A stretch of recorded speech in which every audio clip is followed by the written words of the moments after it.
미국의 아틀란타라고 하는 도시는 마틴 루터 킹 주니어 목사님이 태어난 곳으로 저항의 정신이 스며들어 있는 도시입니다. 그래서인지 모르지만 그 저항적 행동들이 많이 일어나고 그래서 어려움을 겪는 사람들이 많이 있는 도시라는 얘기를 듣습니다.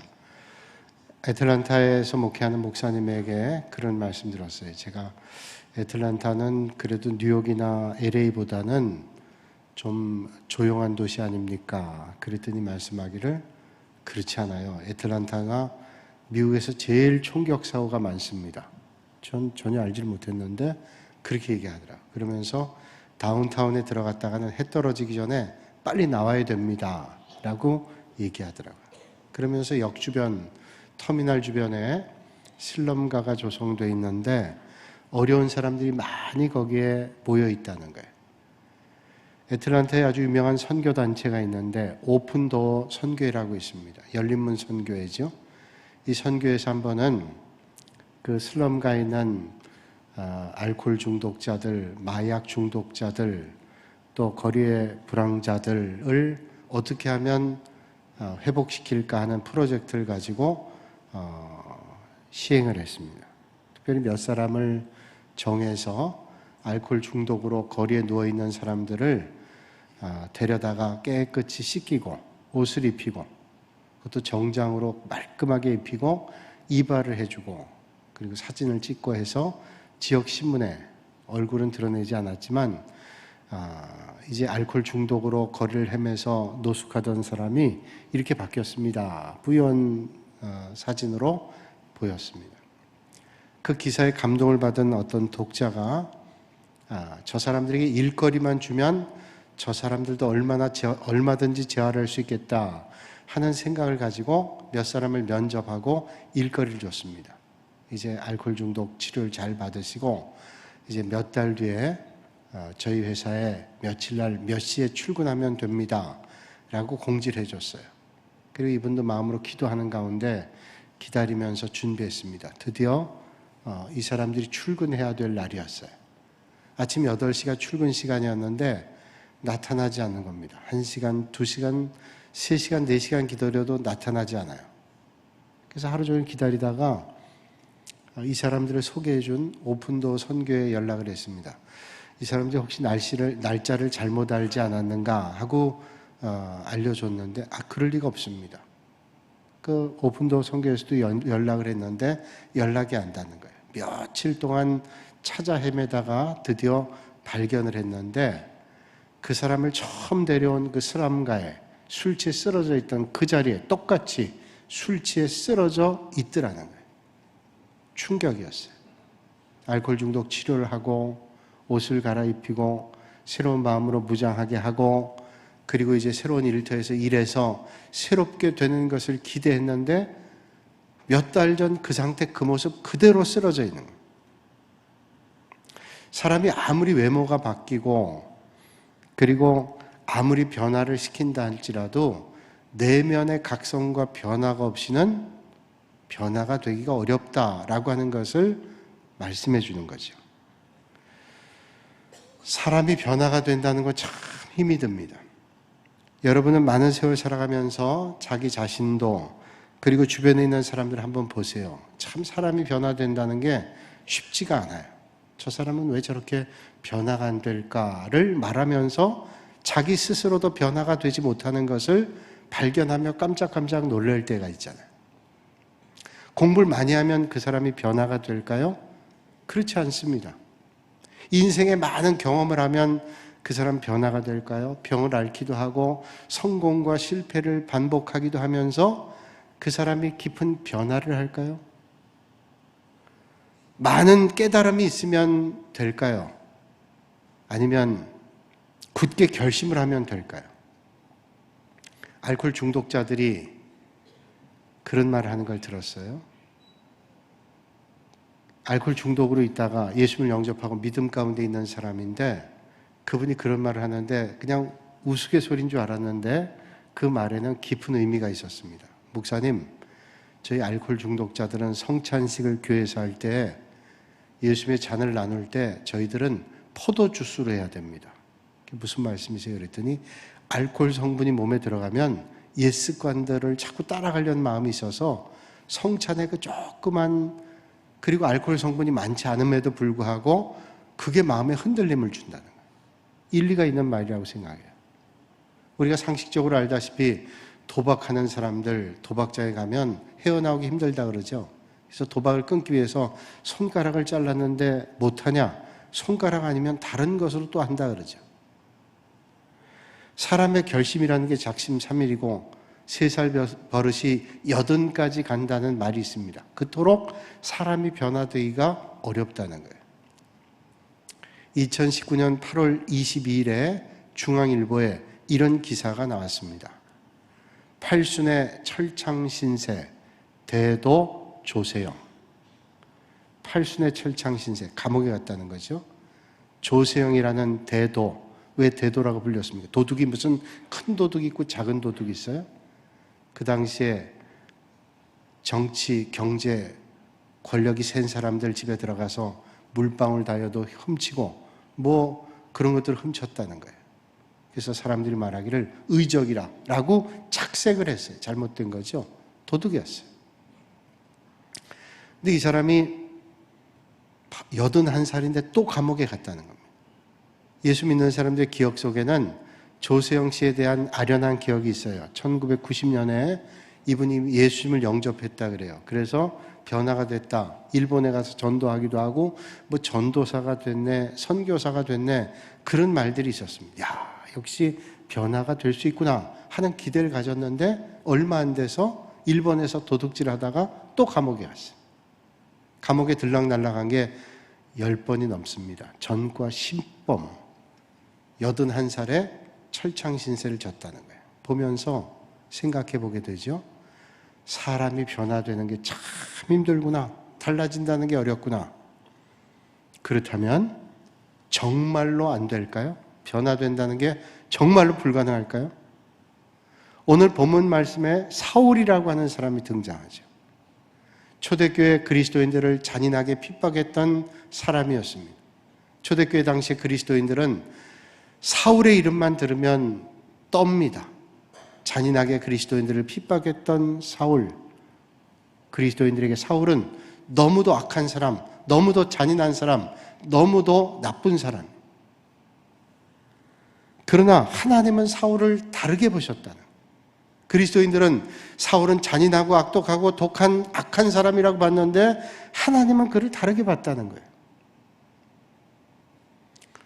로마의 바티칸 대성당의 그 시스탄 성당의 천장에 보면 천지창조라는 미켈란젤로의 대작이 있습니다.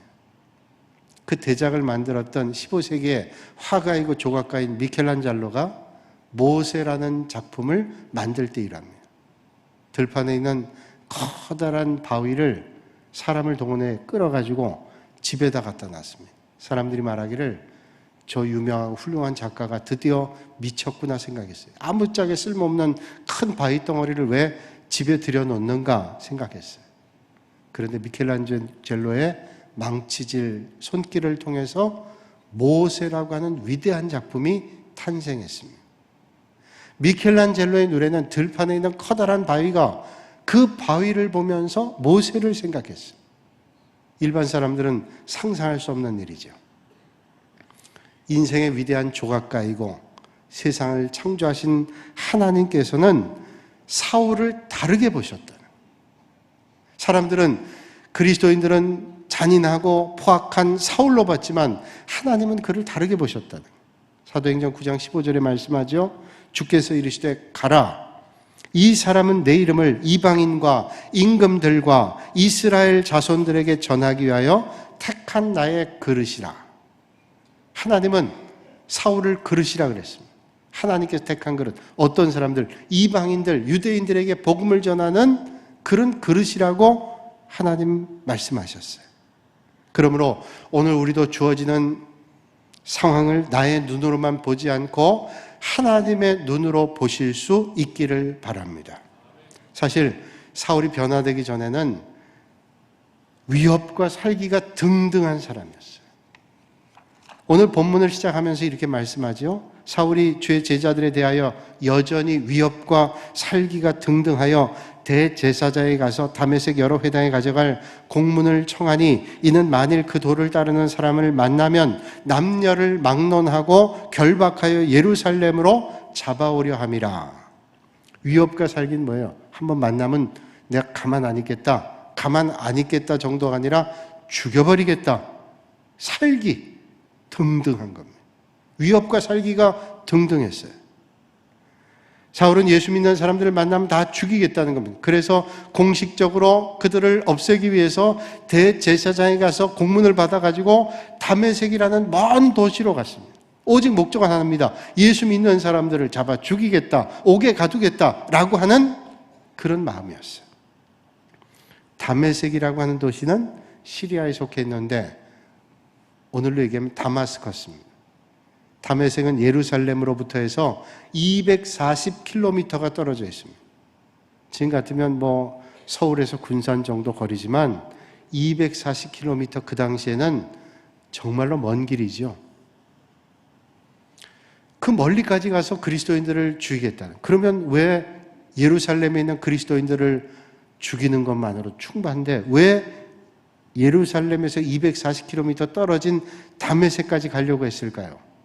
스데반 집사가 순교하고 난 다음에 예루살렘에 있는 그리스도인들이 뿔뿔이 흩어졌습니다. 그 박해를 피해서 흩어졌는데 옛날부터 유대인들이 많이 거주하고 있었던 다메섹이라는 도시로 많은 사람들이 피신했다는 거예요. 그 정보를 입수하고 다메섹까지라도 가서 그리스도인들을 처단하겠다 이런 마음으로 갔단 말이에요.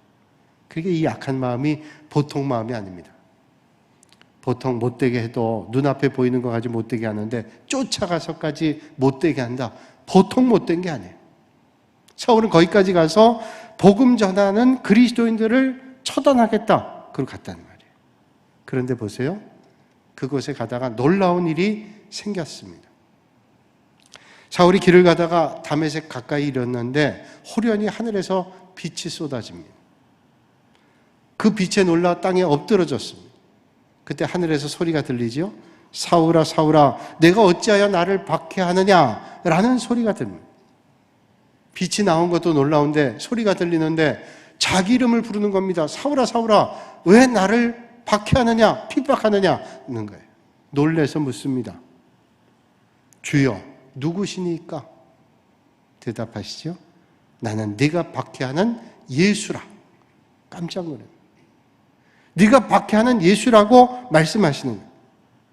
갑자기 하늘의 빛을 통해 주님의 음성을 듣습니다. 그러면서 사울이 달라지죠. 그때 사울이 바울로 변화가 됩니다. 여러분, 우리가 누군가를 만난다는 건 참 중요합니다. 우리 인생에 어떤 상황을 만나고 어떤 사람을 만난다고 하는 것은 너무도 중요한 일입니다. 성공을 위해 밑줄 긋고 싶은 말들이라는 글에서 이런 글이 나옵니다. 산다는 것은 만난다는 것입니다. 부모와의 만남, 스승과의 만남, 친구와의 만남, 좋은 책과의 만남, 많은 사람과의 만남입니다. 인간의 행복과 불행은 만남을 통해서 결정됩니다. 여자는 좋은 남편을 만나야 행복하고 남자는 좋은 아내를 만나야 행복합니다. 학생은 훌륭한 스승을 만나야 실력이 생기고 스승은 뛰어난 제자를 만나야 가르치는 보람을 누리게 됩니다. 자식은 부모를 잘 만나야 하고 부모는 자식을 잘 만나야 합니다. 씨앗은 땅을 잘 만나야 하고 땅은 씨앗을 잘 만나야 합니다. 백성은 왕을 잘 만나야 하고 왕은 백성을 잘 만나야 훌륭한 인물이 됩니다. 인생에서 만남은 모든 것을 결정합니다. 만남이 중요하다는 거예요. 사실 우리가 이 세상에 살면서 만남으로 결정되고 빚어진 것들이 많이 있습니다. 여러분들이 지금까지의 만남을 한번 곰곰이 생각해 보세요. 여러분의 삶에 결정적인 영향을 준 것도 전환된 어떤 영향을 준 것도 만남이었을 가능성이 높습니다. 성경에 보면 여러 믿음의 사람들이 이름이 바뀌어진 결정적인 전환점이 있습니다. 이름이 바뀌죠. 그 이름이 바뀌는 결정적 인생의 전환점에는 항상 하나님이 등장합니다. 하나님을 만나고 이름이 바뀌고 삶이 바뀌어요. 아브라함으로 이름이 바뀝니다. 아브라함의 아내였던 사라로 이름이 바뀝니다. 야곱이 주님을 만나고 이스라엘로 바뀌었고, 시몬이 주님을 만나 베드로로 이름이 바뀌었습니다. 오늘 본문에 사울이 바울로 바뀌었습니다. 만약에 그들의 인생에 주님을 만나지 않았다면 그들의 삶의 변화가 이루어질 수 있었을까요? 베드로가 예수님 만나지 못했다면 그저 고기를 잡는 평범한 삶을 살다가 마쳤을 것입니다. 삭개오가 예수님을 만나지 못했다면 부정한 돈을 탐닉하며 평생을 손가락질 받는 삶으로 끝나고 말았을 것입니다. 사마리아의 수가성 여인이 주님을 만나지 못했다면 평생 목마름을 가시지 않고 수가상을 떠돌면서 비난을 당했던 그런 인생으로 끝났을 거예요. 가늠한 여인이 주님을 만나지 못했더라면 평생 어둠을 벗어나지 못했을 것이고, 38년 된 베데스다 병자가 주님을 만나지 못했더라면 절망과 고통 가운데 인생을 끝냈을 거예요. 아니, 오늘 이 아침에 저와 여러분들이 주님을 만나지 못했더라면 우리의 인생은 어떤 삶이 되었을까요? 생각해보면 주님을 만난 것은 너무도 큰 은혜입니다. 주님을 만난 것에 날마다 감사하며 사시는 여러분들이 되시기를 바랍니다. 사울을 보세요. 주님은 사울을 만나기 위해, 그를 변화하기 위해서 벌써 오랜 날 전부터 준비하며 하나님의 역사를 계획하고 계셨어요. 우리가 알다시피 사울은 길리기아 다소에서 태어나고 로마의 시민권 가졌고, 아버지는 헬라 사람, 어머니는 유대 사람이었습니다. 그는 난지 8일 만에 할례를 받고 가말리알이라고 하는 유대 최고의 학문에서 율법을 배웠습니다. 유대 공회 회원이기도 했고 엄격한 바리새인이었습니다. 철저한 유대인이었어요. 그런데 그는 헬라 철학에 능통하고 로마 그리스 철학에도 능통했습니다. 로마 세계에 익숙했던 사람입니다. 완전한 유대인이고 완전한 헬라 로마의 영향을 받았던 사람. 이런 바울의 인생을 세우기 위해서 하나님은 만세 전부터 준비하시고 사울을 다메섹 도상에 만났습니다. 절대로 우연한 일이 아니라는 거예요. 주님은 사울을 바울로 변화시키기 위해서 오래전부터 준비하고 계획하셨습니다. 사도행전 7장 58절 이하의 말씀을 보면 마치 스쳐 지나가는 스케치 같은 장면이 나와요. 마치 쑥 지나가는 그림 같은 장면 하나가 나오는데, 초대교회 7집사 가운데 하나인 스데반 집사가 유대인들에게 붙잡혀 돌에 맞아 죽는, 성 밖에 내쫓겨나 돌에 맞아 죽는 그런 장면이에요. 그때 돌을 던지는 많은 사람들이 옷을 벗겨서 그 앞에 있던 청년 사울에게 옷을 싸놓습니다. 옷을 싸놓는다는 것은 이 죽음에 대한 증인이 바로 너라는 거예요. 스데반 집사의 죽음의 현장에 서 있던 젊은이가 바로 사울이었다는 거예요. 너무 드라마 같지 않아요? 이때 하나님은 이미 예비하신 겁니다. 이 악독했던 사울, 그리스도인들을 핍박했던 사울, 스데반의 죽음 앞에 있었던 사울이 주님을 만나자 인생이 완전하게 변화된 것을 우리에게 예고하고 있다는 거예요. 여러분, 오늘도 믿음의 사람은 주어지는 삶의 자리에서 하나님의 역사를 볼 줄 아는 믿음이 있어야 돼요. 그런 영적 안테나가 펼쳐져 있어야 됩니다. 그리고 하나님의 역사를 볼 수 있어야 돼요. 오늘 여러분들의 삶의 자리에서 만나는 일들을 통해서 하나님의 역사를 보실 수 있는 영적인 눈을 가지실 수 있기를 주님의 이름으로 축복합니다. 여러분, 오늘 누군가를 만난다면 그를 축복하시고 그 만남을 통해서 하나님의 역사를 기대하실 수 있기를 바랍니다. 그렇다면 다시 우리 처음 질문으로 돌아가서 사람은 변화될 수 없을까요? 사람은 어떻게 변화될 수 있을까요?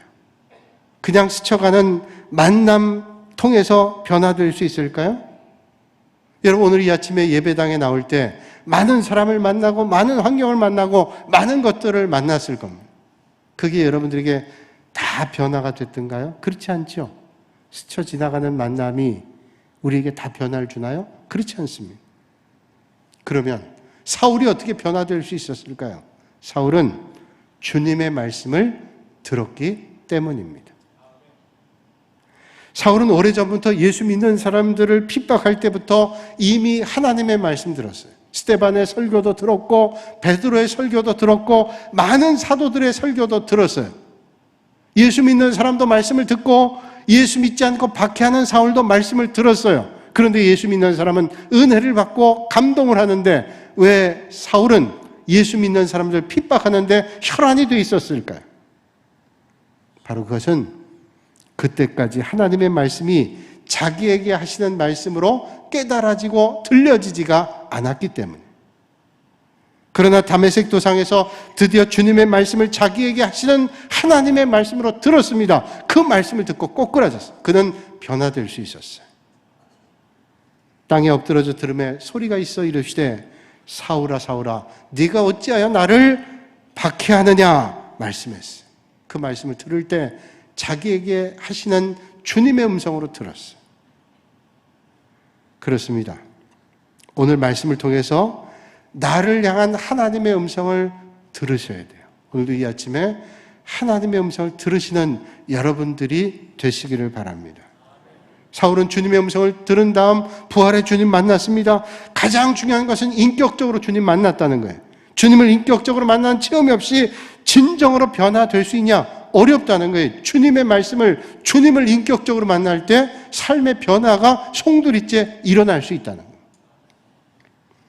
제일 확실하게 변화된 게 뭘까요? 교만했던 사울이 겸손한 인생이 됐다는 거예요.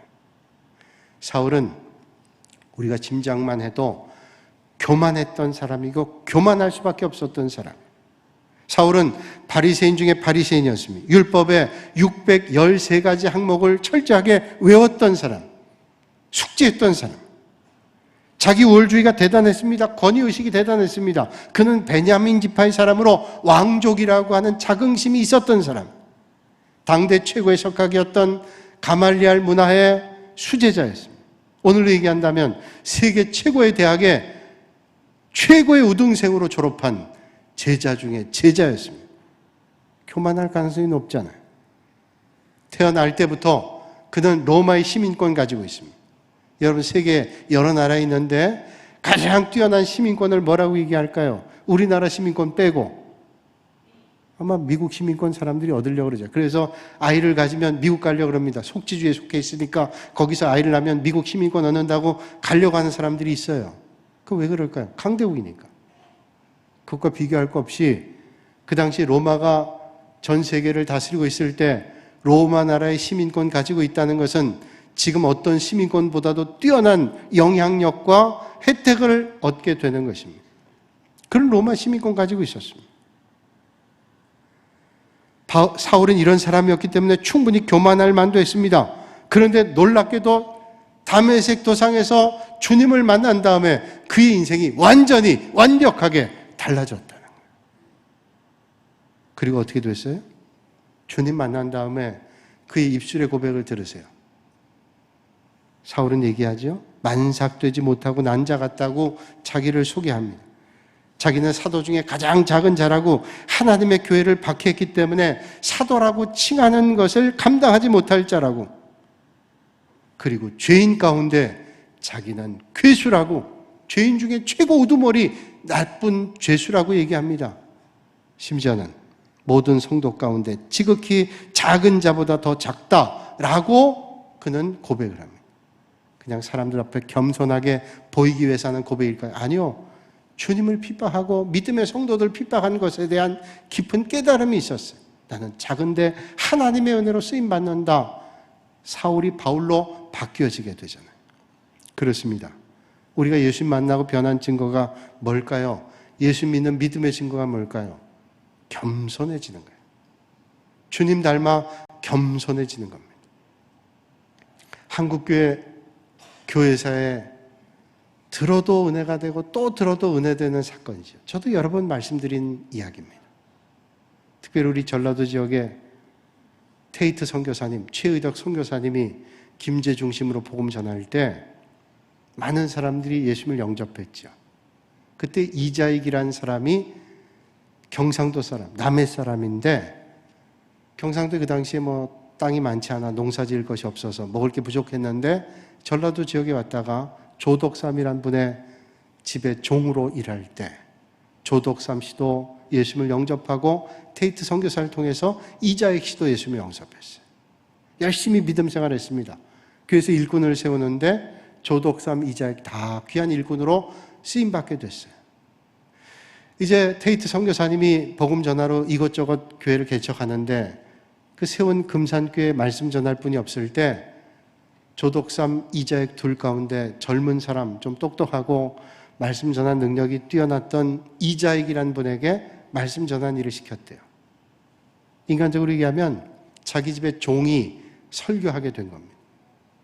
사람들이 궁금하지 않을까요? 야, 저 종이 주인 앞에 설교하는데 주인 마음이 어떨까? 그런 마음이 들지 않겠어요? 그걸 알고 있었던 조덕삼 씨가 이런 얘기를 했답니다. 우리 집에 머슴으로 일하던 일꾼이 이 교회 설교자가 된다는 게 얼마나 귀한 일인지 모릅니다. 그리고 자랑스럽습니다. 그리고 진심으로 기뻐했어요. 그리고 자신도 제일 앞에 앉아서 예배 드리면서 메모하면서 아주 열심히 들었다 그래요. 그리고 1908년에 그 금산교에서 장로 선출하게 될 때 두 사람이 추천됐습니다. 조덕삼, 이자익 두 분이 추천됐는데 피택은 이자익 된 거예요. 종이 된 겁니다. 주인은 안 되고. 교회가 술렁거렸어요. 왜 술렁거렸냐? 조덕삼이 부자였기 때문에 거의 교인들이 그 조덕삼 씨의 땅을 빌어서 먹고 사는데 사람인데 자기를 장로로 선출 안 해주니 섭섭한 마음이 들 거 아니에요. 이제 큰일 났다 생각하는데 조덕삼 씨가 그때 교인들을 향해서 이런 말을 했다는 건 너무 중요하죠. 여러 교우들이여 감사합니다. 저는 나이 많아 교회 봉사하기 힘든데 젊은 분, 우리 이자익 똑똑하고 총명하고 또 젊고 일 열심히 하는 믿음 좋은 이분을 피택해 주셔서 잘 감사합니다. 감사하다. 우리 이자익 장로님 함께 교회를 잘 섬겨나가자고 온 교우들이 감동받지 않았겠어요? 자기들 생각과 전혀 다른 말하는 거예요. 너무너무 감동받았어. 그 다음에 장로 선거할 때 조덕삼 장로가 피택이 됐다 그러죠. 그래서 두 분이 열심히 다 교회를 섬겼고 총명한 것이 이제 다 알려졌기 때문에 이 돈이 있는 조덕삼 장로가 도와가지고 평양신학교 이자익 장로님 보내가지고 공부해가지고 목회자가 됐어요. 거기까지 좋잖아요. 근데 자기 집 종이었던 사람을 또 청빙을 합니다. 그래서 자기가 섬기던 교회 담임 목사로 청빙해요. 이게 보통 생각 가지고는 힘든 일입니다. 그래서 그 말씀을 듣고 그래서 한국교회 역사에 총회장을 3번 한 목사님이 없는데 이자익이라는 목사님 3번씩이나 했어요. 저는 그 사건, 그 일들을, 그 아름다운 이야기를 몇 번 들었는데, 몇 번 이야기했는데 들을 때마다 이자익 목사같이 훌륭한 분이 세워질 수 있었던 것은 조덕삼 장로님 같은 훌륭한 분이 계셨기 때문에 됐다. 이건 부인할 수 없어요. 조덕삼 장로님의 특징 한마디를 얘기한다면 뭐예요? 겸손이죠. 겸손. 그 이상 겸손할 수 있겠어요? 엘리후 예일이라는 사람이 있습니다. 이분은 미국의 명문대학인 예일대학을 시작한 분인데 이분이 1712년에 세상 떠납니다. 그의 묘비가 너무도 유명해요. 그가 세상 떠날 때 내 묘비, 비석에는 이런 글을 써달라고 이야기를 했다 그럽니다. 엘리후 예일은 1649년 미국에서 태어나 유럽, 아프리카, 아시아 여러 세계를 여행했습니다. 아시아에서 결혼도 했습니다. 그리고 결국 런던에서 세상 떠났습니다. 세상 살면서 좋은 일도 했고 나쁜 일도 많이 했습니다. 그러나 이제 하나님의 자비로 그 영혼이 하늘에 있기를 간구합니다. 너무 특이한 묘비잖아요. 좋은 일 많이 했다. 이건 가능해요. 그런데 나쁜 일도 했습니다. 그리고 하나님의 은혜를 구해요. 세상에 있는 많은 사람들이 세상 떠나면서 자기의 허물은 다 덮고 좋은 일은 어떻게 하면 부각할까? 이게 사람의 마음이잖아요. 그런데 이분은 세상 떠나면 마지막 순간에도 하나님의 자비를, 하나님의 은혜를 구하는 겸손 그에게 있다는 거예요. 주님은 우리에게 말씀합니다. 하나님은 교만한 자를 물리치시고 겸손한 자에게 은혜를 주신다. 주님이 우리에게 하시는 말씀이에요. 뿐만 아니라 주님 만나면 주님의 말씀을 전하여 복음을 전합니다. 여러분, 주님 만나는 사람 특징이 뭐예요? 그냥 그 몸에 겸손이 배 있습니다. 그리고 때를 어떤지 못 어떤지 복음 전하잖아요. 선교합니다. 예수 믿는 사람들 핍박하기에 다메섹 가다가 주님 만난 다음에 그 사울이 바울 되면서 바뀐 게 뭐예요? 핍박했던 예수 그리스도를 믿게 되고 예수 그리스도를 전하면서 또 다른 사람에게 자기가 핍박받아요. 핍박했던 사람이 주님 만난 다음에 핍박받는 복음자로 바뀌어지게 됐어요. 여러분, 주님 만나면 인생이 바뀌어요. 가치관이 바뀝니다. 예전에 소중했던 것보다 더 귀한 것들을 발견하게 돼서 옛날 것은 가치 없고 주님 만난 것이 가장 소중한 것으로 인생의 가치가 바뀌어요. 인도의 성자라고 하는 테레사 수녀가 병자들을 간호하며 어려운 사람을 돌보고 있는데 그를 잘 알고 있는 이웃 주민이 그에게 진심으로 물었대요. 수녀님, 세상에 출세하고 여유 있고 평안한 사람들이 부럽지 않으십니까? 날마다 병자를 보는 게 얼마나 힘들겠어요? 라고 물었습니다. 그때 테레사 수녀가 대답하죠. 허리를 굽히고 섬기는 사람은 위를 쳐다볼 여유가 없습니다. 나는 위를 안 봐요. 하나님의 은혜만 보지 라고 하는 고백 아니에요? 여러분, 주님 만나면 달라집니다. 사울이 변했습니다. 전혀 새로운 삶을 살았어요. 올 한 해 살아가면서 성령님 여러분을 만져주셔서 날마다 주님 기뻐하시는 삶으로 변화되는 축복이 있기를 주님의 이름으로 축원합니다. 일본의 후나의 유키오카라고 하는 사람이 쓴 책 가운데 100마리째 원숭이라는 책이 있습니다. 100마리째 원숭이. 일본의 미야자키현의 고지마라고 하는 섬이 있는데 무인도입니다. 여기는 원숭이만 살고 있는데 원숭이들이 많이 살고 있어요. 원숭이들이 주로 먹는 게 고구마입니다. 원숭이들이 고구마를 먹을 때 고구마를 땅에서 캐가지고 털어서 먹었대요. 그런데 한 살 반짜리 원숭이가 어느 날 고구마를 계속 털어먹는 게 아니라 흐르는 시냇물에 씻어 먹었답니다. 그걸 보고 옆에서 보고 있던 원숭이들이 그걸 따라 해가지고 그 행동 양식이 다 이제 원숭이들이 털어먹는 게 아니라 씻어 먹게 됐어요. 그런데 이 씻어 먹는 게 점점 파급이 되다 보니까 그 섬에 있는 원숭이 다 씻어 먹었대요. 그것까지는 좋은데 놀랍게도 거기보다 멀리 떨어져 있는 섬과 육지에 있는 원숭이들도 고구마를 털어먹는 게 아니라 씻어 먹기 시작했다. 도대체 이게 어떤 일인가? 동물학자, 생태학자들이 확인을 해봤는데 이게 과학적으로 설명이 안 돼요. 그래서 발견한 게 뭐냐면 어떤 일정 개체수만큼 숫자가 되면 멀리 떨어져 있어도 이게 파급된대요. 마치 공명현상처럼 이게 파급된답니다. 뭐 전화를 한 거나 뭐 통신을 한 거나 알려준 거나 뭐 거기 이사 가서 얘기한 것도 활동한 것도 아닌데 자연스럽게 일정한 개체수가 되면 멀리 떨어져 있는 짐승들도 변화가 된다는 거예요. 그게 100마리째라네, 100마리째. 그래서 원숭이 100마리째 행동 양식이 변화되고 이게 파급된다. 어떤 공동체도 10%가 변화가 되면 바뀌잖아요. 피터 와그너라고 하는 교회 성장학자는 말하죠. 어떤 공동체, 믿음의 공동체일 거예요. 10%가 변화가 되면 공동체 변화다.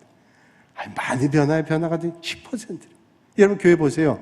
성경 공부하는 사람, 제자 훈련하는 사람, 찬양대하는 사람, 교사하는 사람, 교회 전부가 아니죠. 그러나 그 사람들이 변화되면서 공동체가 바뀌는.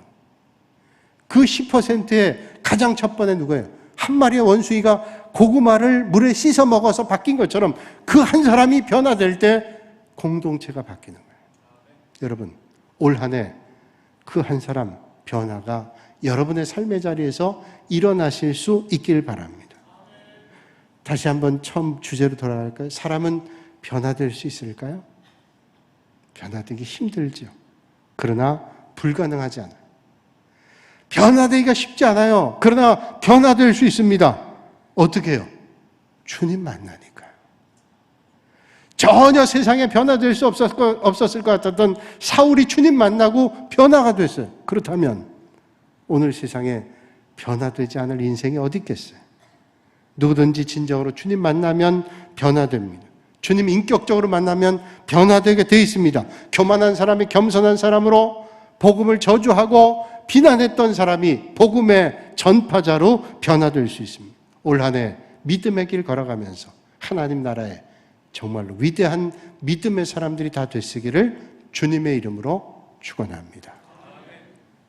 거룩하신 아버지 하나님, 지난 한 해도 하나님의 은혜 가운데 저희를 인도하여 주시고 또 새로운 해를 맞이하여 하나님 앞에 예배드림으로 시작하게 하신 아버지 하나님, 영광 받으시고 주님을 만남으로 우리의 삶이 변화되는 것처럼 우리의 삶이 하나님의 뜻 안에 든든하게 서가는 복된 한 해가 되게 하시고 하나님의 영광을 드러내는 그런 한 해가 되도록 하나님 역사하여 주시옵소서. 예수님의 이름으로 기도하옵나이다. 아멘.